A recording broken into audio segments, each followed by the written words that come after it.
Hello and welcome back to my channel.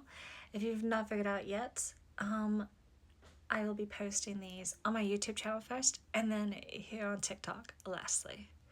So if you want to be able to watch these first, you can hop over to my bio and find my YouTube channel first and be able to watch them. Without further ado, we're going to hop into the fourth video for Love and Deep Space theories and opinions and what is going on. So for this, I did say I was going to touch base on what is going on with Xavier, or at least my opinions and theories. Somebody did comment on my couple of my videos that were on YouTube, and I really enjoyed what they said because it's very enlightening and I enjoy the topics.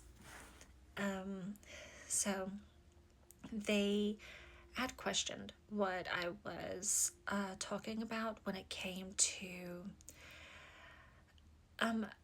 main character draining or siphoning from Xavier. So I had to go back and do some digging. And this is where I'm going to explain what I'm talking about with her draining him. It comes on like early on, and I want to think it's either the first act or second act that you get this, but it's in the third antidote of World Underneath. And this is also like where you're learning a little bit about Xavier, but Xavier is talking to a raincoat guy. So that raincoat guy, he comes in. And so you don't have to like really be reading these antidotes. Like you have to constantly be reading these antidotes. And it's a lot to keep up with on these antidotes. And these antidotes, they're easy to forget. They're easy to, because you get so many of them. The more you get, the more you forget.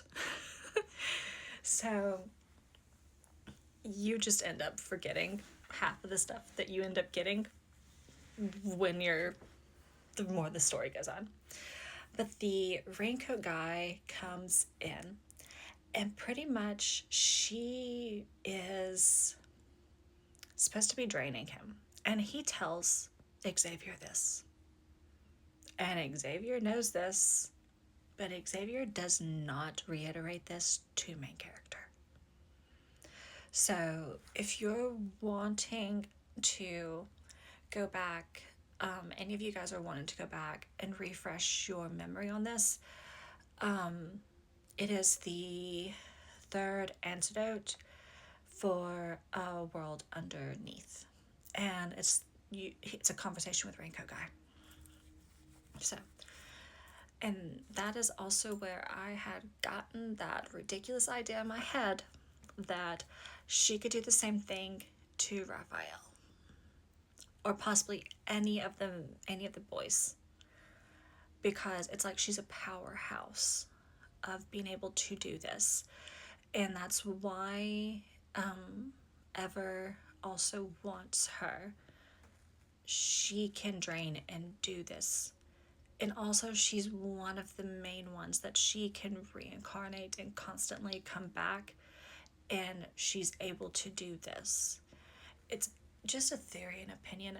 It's probably not even true. I don't know. It's just my own weird brain coming up with this crazy idea. I don't actually know. It's just a weird idea. I don't know.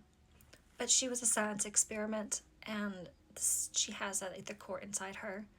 So I don't know. I'm just coming up with these crazy ideas that's literally possibly not even true. I don't know. But back to Xavier and the collar that's on his neck. It has that lovely little logo. He shows up. First time we see him, main character sees him, we see it. It has the Ever logo on it. I see it and I'm thinking, oh, the Hunter Association must have gave it to him to help him with his special ability, because it's like one of the most rarest and powerful things, okay? So Hunter Association must have gifted that to him so he stays in check. I don't know. Then we learn that it's actually from his family, and he's not from around here. So we are left to speculate that, or at least I'm left speculating that his family, is either involved with Ever, or his family is Ever. I'm thinking that his family is Ever, and he, in one of like a conversation that you have with him, he says, actually, I wrote that down somewhere so I could actually read it to you. It says, I don't have on my glasses, so give me a moment. Xavier says, maybe the only difference is that I knew what the future would entail before I chose this path, and that very future is why I must continue to forge ahead. So he came for the future. He knows what's going to happen in the future, and he chose to come back and stop what they are doing in the future. So that left my little brain thinking that he wants to stop whatever is doing. And with him doing that, if he can stop what they're doing, means to me, if he can stop what they're doing, it completely wipes out all of their progress and any future of the planet that they have now in the future. It would also eliminate any future Xavier. At least in my brain. That's my opinion. Don't come at me. But that's my opinion. And I know it's very far-fetched. But he did leave behind the future main character, if I'm remembering correctly. But I don't know if future main character is still currently alive, or if she has already, because she wasn't in the greatest condition when he left her. He had left to go search for a cure. If I remember correctly, I'd have to go back and look at everything again. But it's a lot going on. And there's a lot to take in with Xavier, because Xavier is really good at dodging questions. He's not very straightforward. Main character will ask him questions, and Xavier, he's better playing dodgeball than, a lot of the kids that play dodgeball.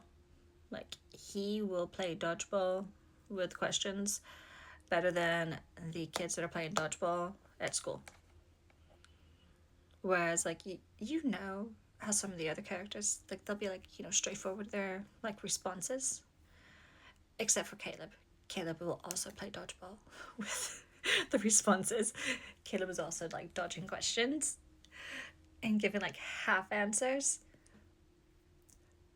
Raphael, he will actually be pretty straightforward for the most part. Zane will give pretty straightforward responses. Xavier, no.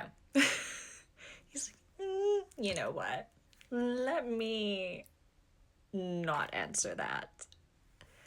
And you're left frustrated. That's how I have felt with Xavier. But he's still my bias wrecker. But this is going to have to go into part 2, because we're going to get into a Big Brother theory with the Ever and the Autobots and what's going on in Skyhaven. And it also surrounds Xavier also. So stay tuned.